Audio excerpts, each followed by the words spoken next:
இன்னைக்கு நம்ம உயிர்த்தெழுதலின் வல்லமையை குறித்து இந்த இடத்துல பார்க்க வந்திருக்கோம். மெசேஜோட டைட்டில் ரிசரக்ஷன் பவர், உயிர்த்தெழுதலின் வல்லமை. சொல்லுங்க, உயிர்த்தெழுதலின் வல்லமை. ஆமென். இயேசு கிறிஸ்து உயிரோடு கூட எழுந்தார். இயேசு கிறிஸ்து அவருடைய உயிர்த்தெழுதலின் வல்லமையை நம்ம ஒவ்வொருவருக்குள்ளாக வைத்திருக்கிறார் என்று இந்த ராத்திரி வேளையில நாம் எல்லாரும் விசுவாசிக்கணும். ஆமென். அவர் உயிரோடு கூட எழுந்தார். அவர் சிலுவையில அறையப்பட்டார். நம்முடைய பாவங்களுக்காக அவர் அந்த அவர் சிலுவைக்கு போனார். நம்முடைய சாபங்களுக்காக, நம்முடைய வியாதிகளுக்காக, நாம் செய்ய வேண்டிய அநேக காரியங்கள் எல்லாவற்றையும் அவர் என்ன செய்தார்? அந்த சிலுவையில அவர் செய்து முடித்தார்.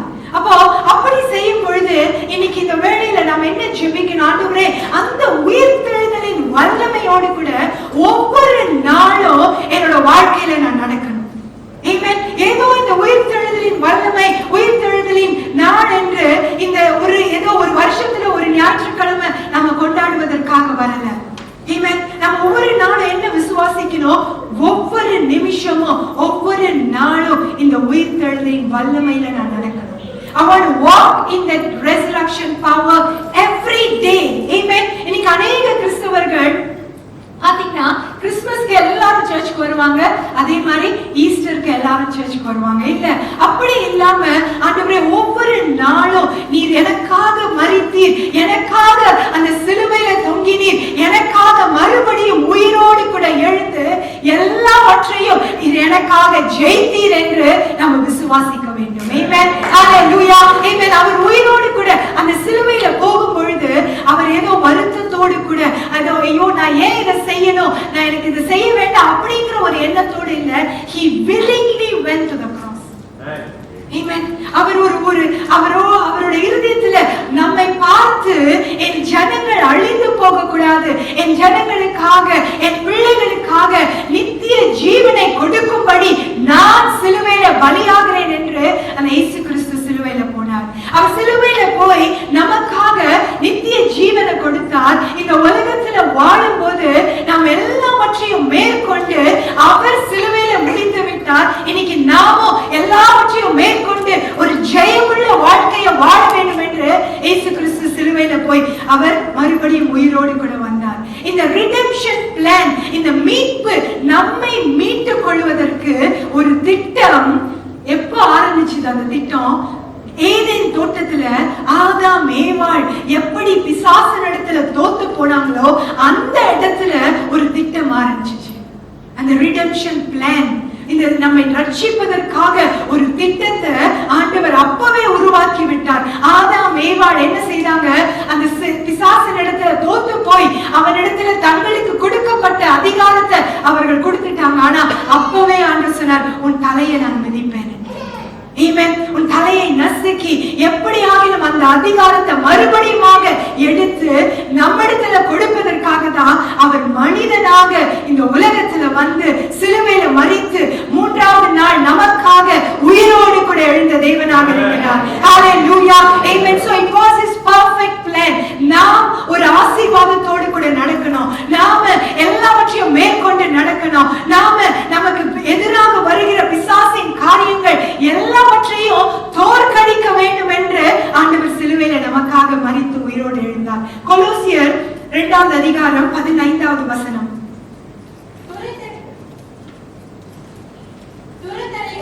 துரைதனைகளும் அதிகாரங்களையும் உரித்துக் கொண்டு வெளியரங்கமான கோலமாக்கி அவைகளின் மேல் சிலுவையிலே வெற்றி சிறந்தார். இந்த வசனம் என்ன சொல்லுதுன்னா, பிசாசை அவர்கள் இயேசு கிறிஸ்து தோற்கடித்து அவனிடத்தில் இருந்த எல்லா அதிகாரத்தையும் இயேசு கிறிஸ்து தோற்கடித்து, அதுதான் துரைதனங்களையும் அதிகாரங்களையும் உரித்து கொண்டு, அவன்கிட்ட இருந்த அதிகாரத்தை பிடுங்கி உரித்து கொண்டுனா அப்படியே பிடுங்கி கொண்டு, இனி உனக்கு அதிகாரம் இல்லை. இனி உனக்கு அதிகாரம் இல்லை என்று எல்லாம் வெளியரங்கமாய் அவர் என்ன செய்தார்? எல்லாரும் பார்க்கும்படி அவனிடத்தில் இருந்த அதிகாரத்தை உருவிக்கொண்டு எடுத்துக்கொண்டு அவைகள் மேல் சிலுவையில் அவர் வெற்றி சிறந்தார். ஆமென். அப்ப உங்களால அந்த சிலுவையை பார்க்க முடியுதா? சிலுவையில என்ன நடந்தது? பிசாசு நம்ம மேல அதிகாரமா உள்ளவனாக இருந்தான்.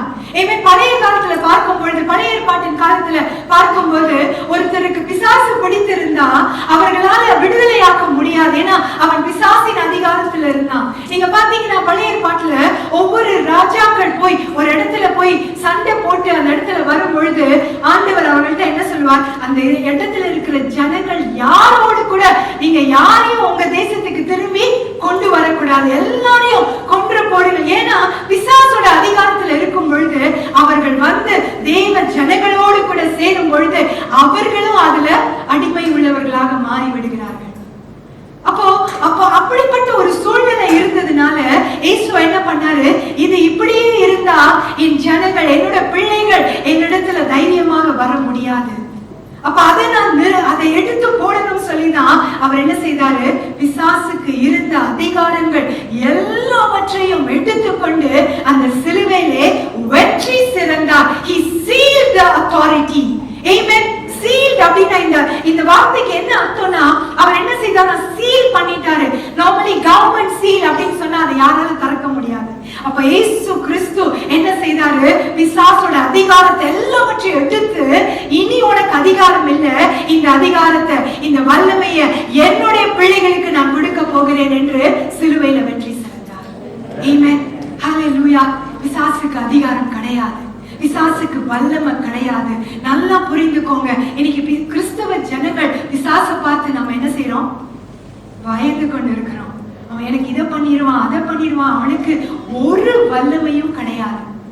ரைட்? ஒரு போதகர் பிரீச் பண்ணும்போது எப்படி சொன்னார், பிசாசு எப்படி பட்டவனா, கோழி பிடிச்சி நம்ம அதை வெட்டி சாப்பிடறதுக்கு முன்னால என்ன செய்வாங்க, கழுத்தை வெட்டுவாங்க. ரைட்? கழுத்தை வெட்டினோட சில நேரம் கோழி தப்பிச்சு போயிடும். அது என்ன செய்யும், தப்பிச்சு போயிடும். நான் பார்த்திருக்கேன் அது தப்பிச்சு போற கோழிய. ரைட்? அது ரொம்ப சுறுசுறுப்பா ஓடும், ஏதோ சாவுல இருந்து நான் தப்பிச்சுட்டேன், அதுக்கு தெரியல, கழுத்தை வெட்டியாச்சு, முடிஞ்சிச்சு. இன்னைக்கு பிசாசு கழுத்து வெட்டுன ஒரு கோழியா சுத்திக்கிட்டு இருக்கான். அவ்வளவுதான் அவனுக்கு எந்த ஒரு அதிகாரமும் கிடையாது. ஏன்னா இயேசு கிறிஸ்து சிலுவையில் எல்லாவற்றையும் முடித்து அவர் என்ன தெரியுமா செய்தாரு, உயிர் தெழுதலின் வல்லமைய நம்ம ஒவ்வொருவருக்குள்ளாகவும் வைத்து விட்டார். ஆமென். உயிர் தெழுதலின் வல்லமை, இன்னைக்கு அதை குறித்து தான் நம்மளோடு கூட பேச போகிறேன். அப்போ இந்த உயிர் தெழுதலின் வல்லமையில நான் எப்படி ஜீவிப்பது, இந்த உயிர் தெழுதலின் வல்லமை ஆண்டவர் எனக்குள்ளாக வைத்திருக்கிறார்.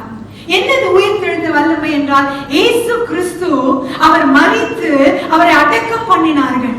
அவரை அடக்கம் பண்ணின பொழுது அவரை உயிரோடு கூட எழுப்பின அந்த உயிர் தெழுந்த வல்லமை இன்றைக்கு நமக்குள்ளாக இருக்கிறது. புரியுதா? நம்முடைய வல்லமை எப்படிப்பட்ட வல்லமைன்னு, நமக்குள்ள இருக்கிறதான வல்லமை இயேசு கிறிஸ்துவை உயிரோடு கூட எழுப்பின அதே வல்லமை இன்றைக்கு நமக்குள்ளாகவும் இருக்கிறது. ஆமென். எப்படி அவர் உயிரோடு கூட எழுந்தார்? நீங்க பாத்தீங்கன்னா சில ஹாஸ்பிட்டல் சீன்ஸ் காமிப்பாங்க, ஐயோ உயிர் போயிருச்சுன்னு சொல்லி என்ன செய்வாங்க, அந்த எலக்ட்ரிக் ஷாக் எடுத்துட்டு வந்து ரீசசிட்டேஷன் நெஞ்சில வச்சு எழுப்புவாங்க. அது கிடையாது, இயேசுக்கு அப்படி செய்யல. ஒரு வல்லமை, பரலோகத்திலிருந்து அனுப்பப்பட்ட ஒரு உயிர் தெழுதலின் வல்லமை வந்து அவரை மறுபடியுமாக உயிரோடு கூட எழுப்பினது. அதே வல்லமை இன்றைக்கு நமக்குள்ளாக இருக்கிறது. ஹல்லேலூயா. ஆமென். அப்ப முதலாவது நான் என்ன செய்யணும், எனக்குள்ள இருக்குன்னு எல்லாருக்கும் தெரியுமா, உங்களுக்குள்ள இருக்குன்னு தெரியுமா? பக்கத்துல பார்த்து கேளுங்களேன், உங்களுக்கு அந்த வல்லமை இருக்குன்னு தெரியுமா? அப்படி தெரியல, இன்னைக்குதான் தெரிஞ்சுக்கிட்டேன்னா ஓகே, தெரிஞ்சுக்கோங்க, உங்க ஒவ்வொருவருக்குள்ளாகவும் அந்த வல்லமை இருக்கு. ஆமென். ஒவ்வொருவருக்குள்ளாக என்ன இருக்கு, அந்த வல்லமை இருக்கு. அப்ப அந்த வல்லமையை நான் எப்படி வெளியே கொண்டு வரது? ரைட்? முதலாவது, activate the resurrection power inside of you. அதை என்ன செய்யணும், ஆக்டிவேட்னா அதை சார்ஜ் பண்ணணும். அது தூங்கிட்டு இருக்கு நிறைய பேருக்கு. அப்படி ஒரு வல்லமை இருக்குன்னு இன்னைக்குதான் தெரியும் நிறைய பேருக்கு. ஆனா தெரிஞ்சும் நம்ம ஒண்ணுமே செய்யாம இருக்கிற சில பேர் இருக்காங்க. ஆனா இன்னைக்கு நாம என்ன செய்ய போறோம், அதை சார்ஜ் பண்ண போறோம். பிலிப்பியர் 3வது அதிகாரம் 10வது வசனம். இப்படி நான் அவரையும் அவருடைய உயிர்த்தெழுதலின் வல்லமையையும் அவருடைய பாடுகளின் பாக்கியத்தையும் அறிகிறதற்கும் அவருடைய மரணத்திற்கொப்பான மரணத்திற்குள்ளாகி எப்படியாயினும் நான் மரித்தோலிருந்து உயிரோடு எழுந்திருப்பதாக தகுதியாகும் படிக்கும். இப்படி நான் அவரையும் அவருடைய உயிர்த்தெழுதலின் வல்லமை, சொல்லுங்க, உயிர்த்தெழுதலின் வல்லமை, அவருடைய உயிர்த்தெழுதலின் வல்லமையையும் அவருடைய பாடுகள் பாக்கியத்தையும் resurrection power. என்ன வல்லமை இருக்கு எனக்குள்ள, அந்த உயிர்த்தெழுதலின் வல்லமை இருக்கு என்பதை முதலாவது நாம அறிய வேண்டும். எனக்குள்ள அந்த பவர் இருக்குன்னு தெரியலன்னா நம்மளால ஒண்ணுமே செய்ய முடியாது. ரைட்? புரியுதா? சூப்பர்மேன், ஸ்பைடர்மேன் படம் பாத்தீங்கன்னா அவனுக்கு தெரியாது அவனுக்குள்ள அந்த வல்லமை இருக்குன்னு. திடீர்னு ஒரு நாள் அவனுக்கே தெரியும், ஓ நான் போயிட்டு இப்படி கை நீட்டினா எனக்கு இங்க இருந்து ஸ்பைடர் வெப் போகுது. அவன் பிராக்டிஸ் பண்ணுவான், இங்க இது பண்ணி, அப்பதான் அவனுக்கு அந்த வல்லமை இருக்குன்னு தெரியுது.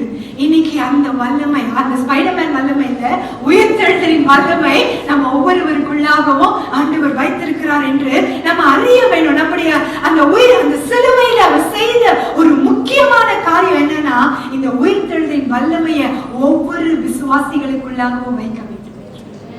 ஆமென். அதுதான் அவர் செய்தது முக்கியமான ஒரு காரியம். அந்த சிலுவையில ஒவ்வொருவருக்குள்ளாகவும் அந்த வல்லமையை வைக்கணும். ஆனா இன்னைக்கு அநேக கிறிஸ்தவர்கள் இப்படிப்பட்ட ஒரு வல்லமையை வைத்துக் கொண்டு, ஆனா அவங்களோட வாழ்க்கையை பாத்தீங்கன்னா ஜீரோ பவர். போன் பேட்டரி, செத்து போன பேட்டரி எப்படி இருக்கும், யூஸ் பண்ண முடியுமா? ஜீரோ ஆயிடுச்சுன்னா 1% இருந்தா கூட கொஞ்சம் கடைசியா யூஸ் பண்ணிக்கலாம். ஆனா ஜீரோ. இன்னைக்கு அநேக கிறிஸ்தவருடைய வாழ்க்கையில என்ன எப்படி இருக்கு தெரியுமா? இந்த வல்லமை, இந்த பவர் அப்படிங்கிறது ஜீரோவா இருக்கு. இன்னைக்கு நம்ம வெளியே போக முன்னால அது 100% சார்ஜ் பண்ணிட்டு வெளியே போகும். Amen. You are going to activate அந்த உயிர்த்தெழுதலின் வல்லமையை உங்களுக்குள்ள நீங்க ஆக்டிவேட் பண்ணும்போது பிசாசு உங்களுக்கு விரோதமாக கொண்டு வருகிற ஒவ்வொரு காரியத்தையும் உங்களால அதை எதிர்க்க முடியும். Amen. You can resist. ஏன்னா ஆண்டவருடைய வசனம் சொல்லுது, நீங்க பிசாசை எதிர்த்து நில்லுங்கள், அவர் ஓடி போவான். எப்படி எதிர்த்து நிற்க முடியும்? எனக்குள்ள இருக்கிற இந்த உயிர்த்தெழுதலின் வல்லமையை வைத்துக் கொண்டு நான் எதிர்த்து நிற்க முடியும். Amen. அப்ப எப்படி நான் இதை ஆக்டிவேட் பண்றது? எனக்குள்ள வல்லமை இருக்கு, இந்த வல்லமையை நான் எப்படி சார்ஜ் பண்றது? முதலாவது believe it. விசுவாசிங்க. உங்களுக்குள்ள வல்லமை இருக்குன்னு சொல்லி நீங்க என்ன செய்யணும்? விசுவாசிக்கணும். அந்த விசுவாசிப்பதுதான் முதல் ஸ்டெப். அது அந்த வல்லமை ஆரம்பிக்குது. ஏன்னா நம்முடைய ஆவியில ஆண்டவர் எல்லாவித ஆசீர்வாதங்களினால் ஆண்டவர் நிரப்பி இருக்கிறார். ஆமென். எல்லாவித ஆசீர்வாதத்தினாலும் ஆண்டவர் நம்முடைய ஆவியில அவர் நிரப்பி இருக்கிறார். சுகம், நிறைவு, அன்பு, சந்தோஷம், சமாதானம் எல்லாவற்றையும் ஆவியில வைத்திருக்கிறார். அப்போ இந்த உயிர்த்தெழுதலின் வல்லமைய சார்ஜ் பண்ணும் போது என்ன நடக்குதுன்னா, இந்த ஆவியில இருக்கிற ஆசீர்வாதங்கள் எல்லாம் வெளியே வர ஆரம்பிக்கும். ஆமென். சோ முதலாவது என்ன செய்யணும்? You have to believe. நீங்க விசுவாசிக்கணும், எனக்குள்ள வல்லமை இருக்கு. ஒவ்வொரு நாளும் நான் வெளியில வேலைக்கு போகும் பொழுது, என் வீட்டுல இருக்கும் போது, எங்க போனாலும் எனக்குள்ள இந்த வல்லமை இருக்கு என்று நீங்க விசுவாசிக்க ஆரம்பிக்கும் பொழுது அந்த வல்லமை சார்ஜ் ஆகுது உள்ள. இரண்டாவது என்ன செய்யணும்? You have to speak. வாயில திறந்து அறிக்கையிட ஆரம்பிக்கணும். ஆமென். எப்படி அறிக்கையிட போகிறோம்? வார்த்தையின் மூலமாக. எப்படிப்பட்ட வார்த்தையின் மூலமாக? விசுவாசம் நிறைந்த வார்த்தைகள், faith filled words. விசுவாசம் நிறைந்த வார்த்தையினால நம்ம வாயில திறந்து அறிக்கையிடும் பொழுது என்ன நடக்குது? தேவனுடைய உயிர்த்தெழுதலின் வல்லமை அவருடைய வசனத்தின் மூலமாக நமக்குள்ள இருக்குது. அதை நம்ம வார்த்தையினால வெளியே கொண்டு வரும்போது நம்முடைய சரீரத்துல அது வெளியே வந்து மேனிஃபெஸ்ட் பண்ணுகிறது. Amen. Hallelujah. புரியுதா? குழப்பமா இருக்கா? நமக்குள்ள ஆசீர்வாதங்கள் ஆண்டவர் வைத்திருக்கிறார். நமக்குள்ள எல்லா வெற்றியும் அவர் வைத்திருக்கிறார். அப்போ தேவனோட வார்த்தையின் மூலமாக இந்த உயிர்த்தெழுதலின் வல்லமை நம்முடைய ஆவியில அது என்ன செய்யுது? ஆக்டிவேட் ஆகுது. அது ஆவியில வெளியே ஆக்டிவேட் பவர் ஆகும்போது நம்ம வாயின் வார்த்தையில அதை அறிக்கை செய்யணும். Amen. Start speaking the faith-filled words. விசுவாசத்தால நிரப்பப்பட்ட வார்த்தைகளை நீங்க பேச ஆரம்பிக்கணும். மூன்றாவது என்ன செய்யணும்னா, how to activate. மூன்றாவது act on it. செயல்பட ஆரம்பிக்கணும். Amen. செயல்பட ஆரம்பிக்கணும். அப்ப எப்படி செயல்பட ஆரம்பிப்பது? ரோமர் 8வது அதிகாரம் 11வது வசனம். அன்றியும் இயேசுவை மரித்தோரிலிருந்து எழுப்பினவருடைய ஆவி, மரித்தோரிலிருந்து எழுப்பின அவருடைய ஆவி. யார் ஆவி? அவரை மறுபடியும் உயிரோடு எழுப்பினவருடைய ஆவி உங்களில் வாசமாயிருந்தால். எங்க வாசமாயிருக்கணுமா? நமக்குள்ள. உங்களில் வாசமாயிருந்தால். அப்ப அந்த உயிர் தெழுந்த அந்த வல்லமை நமக்குள்ள வாசமாயிருந்தால் கிறிஸ்துவை மரித்தோரிலிருந்து எழுப்பினவர் உங்களில் வாசமாயிருக்கிற கிறிஸ்துவை மரித்தோரிலிருந்து எழுப்பினவர் உங்களில் வாசமாயிருக்கிற தம்முடைய ஆவியினாலே சாவுக்கு ஏதுவான உங்கள் சரீரங்களையும் உயிர்ப்பிப்பார். ஹalleluya. கரங்களை தட்டி ஆண்டவருக்கு நன்றி சொல்லுவோமா. உங்கள் சரீரங்களை எப்போ உயிர்ப்பிக்க முடியும்? இந்த வல்லமை, உயிர்த்தெழுதலின் வல்லமை, இயேசுவை உயிரோடு கூட எழுப்பின அதே வல்லமை எனக்குள்ள இருக்கிறது என்று நான் அறிந்து அதன்படி நான் செயல்பட வேண்டும். அப்ப எப்படி செயல்பட வேண்டும்? You have to apply the name of Jesus. இயேசு என்னும் நாமத்தை ஒவ்வொரு நேரமும் நாம் அறிக்கையிடுகிறவர்களாக மாறணும்.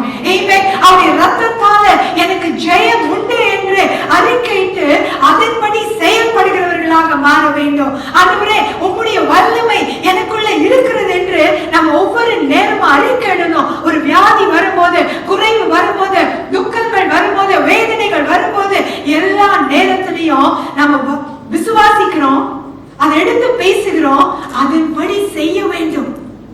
ஆமென். நான் சுகமாயிட்டேன்னு சொல்லும் போது சுகமானவங்க எப்படி இருப்பாங்க அந்த மாதிரி நடக்கும். ஆமென். ஹalleluya. போன வாரம் ஜெனிஃபரோட பாட்டி Thursday சர்ச் முடிச்சிட்டு போகும்போது அம்மா கால் ரொம்ப 2 காலம் வலின்னு சொல்லி நான் இந்த 3 நாள் அவங்களுக்காக ஜெபிச்சிட்டு இருந்தேன். இன்னைக்கு கதவை திறந்துட்டு அவங்க உள்ள வரும்போது அவங்க எப்படி வந்தாங்க தெரியுமா? யார் பாத்தீங்க? Right, she was dancing. Right, அம்மா எழுந்து நில்லுங்கம்மா. அவங்க உள்ள வரும்போதே ஆண்டவர் அவங்களால நிக்க முடியல, கைகளை உயர்த்திட்டு டான்ஸ் ஆடிட்டே வராங்க. I was so encouraged அவங்களை பார்க்கும்போது. Thank you, God bless you. Right? அந்த வயதானவர்கள் கால் வலின்னு போனாங்க, ஆனா என் கதவை திறந்துட்டு அங்க ரெஜிஸ்டர் பண்றதுக்கு கூட அவங்களுக்கு பொறுமை இல்லை. நடனம் ஆடிக்கொண்டு வராங்க. That is what நம்ம செயல்படுகிறது. என் ஆண்டவர் சுகமாக்கி விட்டார் என்று விசுவாசிக்கும் போது, என் ஆண்டவர் என் குறைவுகள் எல்லாவற்றையும் நீக்கி விட்டார் என்று விசுவாசிக்கும் போது, என் குடும்பத்துல சமாதானத்தை கொடுத்து விட்டார் என்று விசுவாசிக்கும் போது அதன்படி செயல்பட நாம் ஆரம்பிக்க வேண்டும். ஹalleluya. Amen. So முதலாவது என்ன சொன்ன? Activate the resurrection power. இதை நம்ம என்ன செய்யணும்? வல்லமையா இந்த பவரோட, இந்த வல்லமை உயிர்த்தெழுந்த வல்லமை நமக்குள்ள அதை கிரியை செய்ய ஆரம்பிக்க வேணும். இரண்டாவது, live through the resurrection power every day. ஒவ்வொரு நாளும் இந்த உயிர்த்தெழுதலின் வல்லமையில நீங்க ஜீவிக்கணும். ஆமென். இந்த உயிர்த்தெழுதலின் வல்லமைன்றது ஒரு சாதாரண ஒரு பவர் கிடையாது. இன்னைக்கு ஒரு சாதாரண உயிர்த்தெழுந்த வல்லமை, அதுல என்ன பெரிய what's the big deal about it அப்படிங்கிற ஒரு ஆட்டிட்யூட் நிறைய பேருக்கு இருக்கு. இல்ல, நம்ம அப்படி எப்படிப்பட்டவர்கள் தெரிஞ்சிச்சுன்னா நம்மளால சும்மா இருக்க முடியாது. உங்க பேங்க்ல ஒரு $1 million இருக்குன்னு தெரிஞ்சிச்சுன்னா நீங்க எப்படி இருப்பீங்க? கை கால் பிடிக்க முடியாது நம்மள. ரைட்? இப்ப நான் சொல்றேன், இன்னைக்கு உங்க பேங்க்ல நான் ஒரு 1 million போட்டேன்னா சர்ச் முடியும்னா நாம போயிருவாங்க. நீங்க பேசி முடிங்க, நான் போய் காசை வித்ட்ரா பண்ணிடுறேன். ரைட்? அப்போ அந்த வல்லமை இருக்குன்னு நம்ம சொன்னோம்னா நமக்குள்ள இருக்குதுன்னு ஆண்டவரோட வசனம் சொல்லுது. அப்ப நம்ம எப்படிப்பட்டவர்களா இருக்கணும்? எல்லாத்திலையும் தோத்து போனவர்களா வாழ்வதற்காகவா இயேசு கிறிஸ்து அவ்வளவு கஷ்டப்பட்டு அந்த சிலுவையில மரித்தார்? யோசித்து பாருங்க. எதற்காக அப்படி அவர் ரத்தம் சிந்தி வேதனை பட்டு அழகும் இல்லாமல் சௌந்தரியம் இல்லாமல் பார்ப்பதற்கே ஒரு அழகே இல்லாமல் அப்படிப்பட்ட ஒரு மரணத்தை அவர் மரிக்க வேண்டிய அவசியமே இல்லை. அவர் எதற்காக சிலுவையில மரித்தார்? எல்லாவற்றையும் அவர் ஜெயித்தார். ஆமென். ஹalleluya. அப்ப அவர் ஜெயித்தார்னா அவர் என்னோட அப்பா என்று நான் விசுவாசிக்கும் போது என் அப்பா எனக்காக எல்லாவற்றையும் ஜெயித்து விட்டார். அந்த ஜெயத்துல நான் என் வாழ்க்கையை வாழ வேண்டும். ஆமென். ஹalleluya. புரியுதா? இன்னைக்கு உங்களுக்குள்ள அந்த வல்லமை இருக்குன்னா ஒவ்வொரு நாளும் ஆண்டவரே இந்த உயிர்த்தெழுதலின் வல்லமையில தான் நான் நிற்கணும், இந்த உயிர்த்தெழுதலின் வல்லமையில தான் நான் சுவாசிக்கணும், நான் உயிர்த்தெழுதலின் வல்லமையில தான் ஒவ்வொரு நிமிஷமும் என் வாழ்க்கையை நான் கொண்டு போகணும். ஆமென். அப்படி உயிர்த்தெழுதலின் வல்லமைக்குள்ள இருக்கும் பொழுது எந்த ஒரு தவறான சிந்தனைகளும் உங்க சிந்தனைக்கு வராது. பாவத்துக்குள்ள, பாவமான காரியத்துக்குள்ள நீங்க போக மாட்டீங்க. ஏன்னா இந்த வல்லமை பவர்ஃபுல், அவ்வளவு ஒரு பவர் இருக்கும் போது நீங்க போகணும்னு நினைத்தா கூட அது என்ன செய்யும்? உங்களை பிடித்து இழுத்து நீ இருக்க வேண்டிய இடம் ஆண்டவருடைய பிரசன்னம் என்று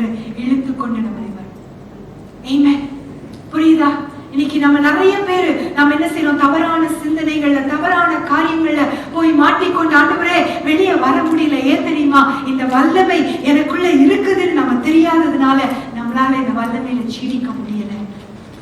இன்னைக்கு எத்தனை பேர் நம்ம சொல்றோம், ஆண்டவரே இனி என்னுடைய ஜீவன் நாள் முழுவதும் ஒவ்வொரு நாளும் இந்த உயிர்த்தெழுதலின் வல்லமையில நான் ஜீவிப்பேன். ஆமென். மூன்றாவது எப்படி தெரியுமா இருக்கணும்? live the Zoe life, ZOE, through resurrection power. உயிர்த்தெழுதலின் வல்லமை மூலமாக. ஓகே, Zoe life நான் என்ன நான் சொல்றேன். வெளிப்படுத்தின விசேஷம் 1வது அதிகாரம் 18வது வசனம். Revelation 1:18. மரித்தேன் ஆனாலும் இதோ சதா காலங்களிலோ உயிரோடு இருக்கிறேன். ஆமென். நான் மரணத்திற்கும் பாதாளத்திற்கும் உரிய திறவுகோல்களை உடையவராய் இருக்கிறேன். ஓகே, மரித்தேன் ஆனாலும் இதோ சதா காலங்களிலும் உயிரோடு கூட இருக்கிறேன். ரைட்? யாராவது இங்கிலீஷ்ல படிக்க முடியுமா? இங்கிலீஷ் ஜெபிஸ் படிங்க. And the living one, I died, but now I am alive forevermore, and I have the keys to death and the world. I have the keys to the death and The world. Okay, அப்போ ஆண்டவர் இந்த இடத்துல என்ன சொல்லுகிறார்னா, நான் எல்லாவற்றையும் ஜெயித்தேன், மரித்தேன் ஆனாலும் இதோ சதா காலங்களில் நான் உயிரோடு கூட இருக்கிறேன். நான் மரணத்திற்கும் பாதாளத்திற்கும் திறவுகோல்களை உடையவனாய் இருக்கிறேன். அப்போ ஆண்டவர் என்ன தெரியும்? அவருடைய ஜீவன் எப்படிப்பட்ட ஜீவன்? அவரிடத்துல மரணத்துக்கும் பாதாளத்துக்கும் உரிய திறவுகோல்கள் இருக்கு.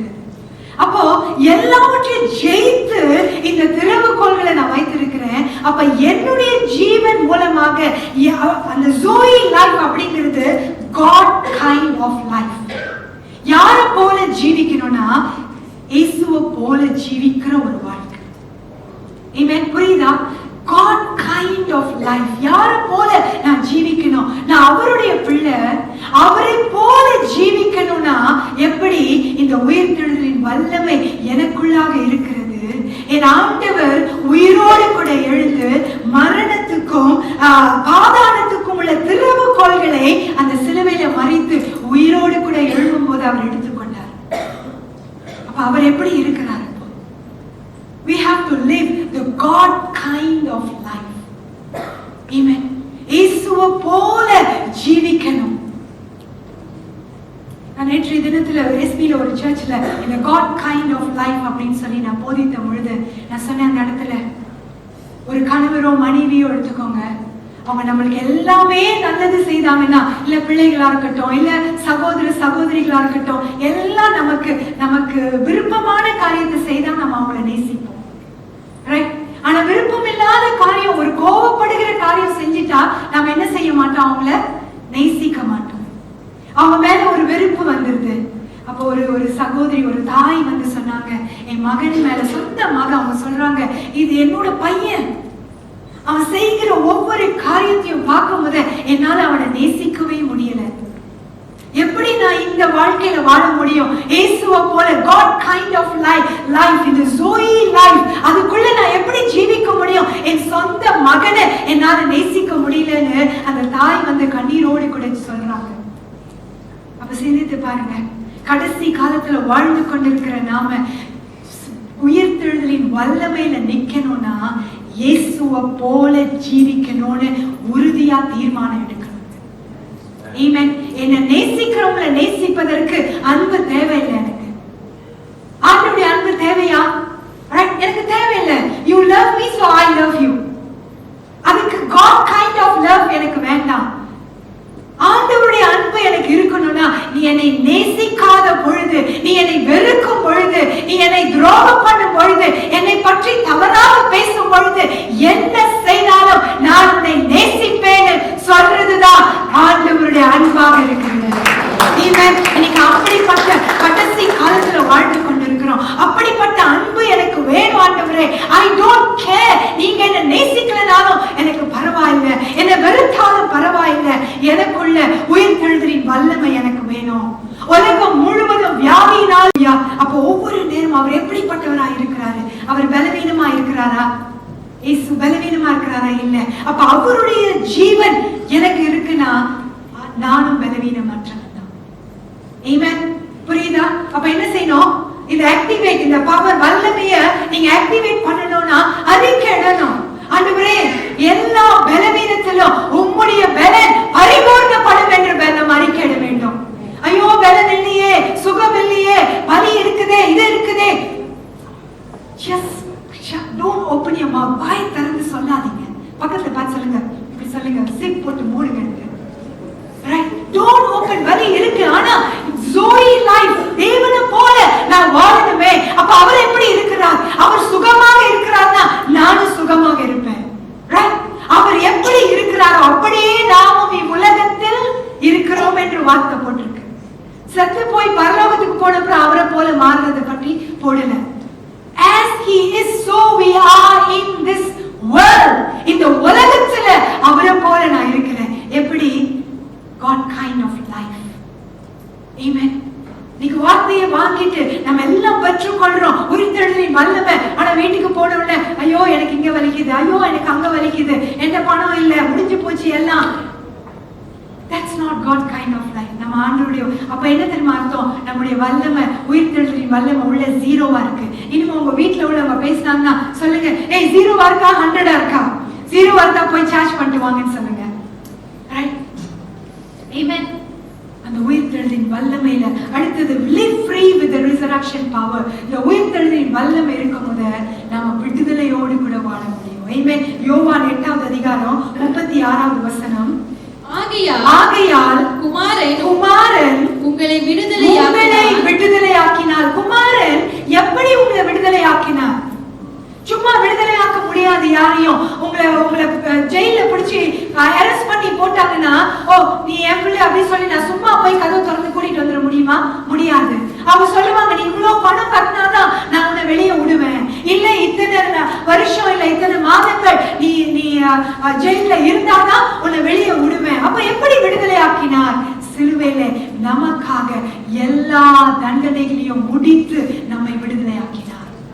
குமாரன் நம்மை உங்களை விடுதலை ஆக்கினால் மெய்யாகவே விடுதலை ஆவீர்கள். ஹalleluya. கரங்களை தட்டி ஆண்டவருக்கு நன்றி சொல்லுமா. மெய்யாகவே நீங்கள் விடுதலை ஆவீர்கள். அப்போ ஆண்டவர் நமக்காக எல்லாவற்றையும் செய்து முடிச்சிட்டாரு. நம்ம என்ன செய்யணும் தெரியுமா? பிலிப்பியர் 3வது அதிகாரம் 13வது வசனம், கடைசி வசனம். சகோதரரே, அதை பிடித்துக் கொண்டேன் என்று நான் எண்ணுகிறதில்லை. ஒன்று செய்கிறேன், பின்னானவைகளை மறந்து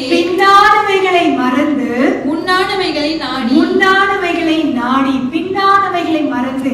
இத்தனை நாட்கள் நான் என்னென்னலாம் செய்தேனோ, எதெல்லாம் என்னோட வாழ்க்கையில ஒரு ரிக்ரெட்டா இருக்கோ எல்லாவற்றையும் மறந்து முன்னானவைகளை நாடி அப்படின்னு சொல்லும் போது இது சும்மா முன்னானவைகளை இங்க இருக்குதா சரி நான் போறேன் அப்படி இல்லை. இதோட அர்த்தம் ஒரிஜினல் என்ன தெரியுமா? You just leaning forward. எப்படி ஆகலும் அதை நான் எடுத்துக் கொள்ளணும். எப்படி ஆகலும் இந்த பிள்ளைங்க நடக்க ஆரம்பிக்கும் போது நம்ம என்ன திடீர்னு ஃபர்ஸ்ட் ஸ்டெப் செகண்ட் ஸ்டெப் எடுக்க ஆரம்பிச்சோம்னா என்ன செய்வோம்? கையில அவங்களுக்கு பிடித்த ஒரு விளையாட்டு ஜாமானை வச்சுட்டு வா வா வான்னு சொல்லிட்டு நம்ம என்ன செய்வோம்? அப்படியே பின்னால போவோம். அந்த பிள்ளைங்க அப்படியே கையை எடுத்துக்கிட்டு ஓடி வருவாங்கல்ல, அதை எடுக்க அவங்க மைண்ட் நடக்கிறதுல இருக்காது. அம்மா கையில வச்சிருக்கிறத நான் எடுக்கணும்ட்டு ஓடி வருவாங்க. அதுதான் இந்த அர்த்தம். எல்லாவற்றையும் நான் மறந்துடுவேன். அன்றைய இத்தனை நாட்கள் உமக்கு பிரியமில்லாமல் வாழ்ந்திருக்கலாம். இத்தனை நாட்கள் ஒரு ரிக்ரெட், ஆண்டவரே ஏன் என் வாழ்க்கையில் இப்படிப்பட்ட காரியங்கள் நடந்தது என்று ஒரு கேள்வியோடு கூட வாழ்ந்திருக்கலாம். ஆனா எல்லாவற்றையும் விட்டுட்டு ஆண்டவரே நான் முன்னானவைகளை நாடி ஓட போறேன். எனக்காக வைக்கப்பட்டிருக்கிறதான அந்த பரிசை நோக்கி நான் ஓட போறேன். ஆண்டவரே எப்படி நான் ஓட முடியும்? எப்படி நான் அதை பெற்றுக்கொள்ள முடியும்? எனக்குள்ளாக இருக்கிற உயிர்த்தெழுதலின் வல்லமை. ஆமென். எல்லாரும் எழுந்து நிற்போமா? நமக்குள்ளாக உயிர்த்தெழுதலின் வல்லமை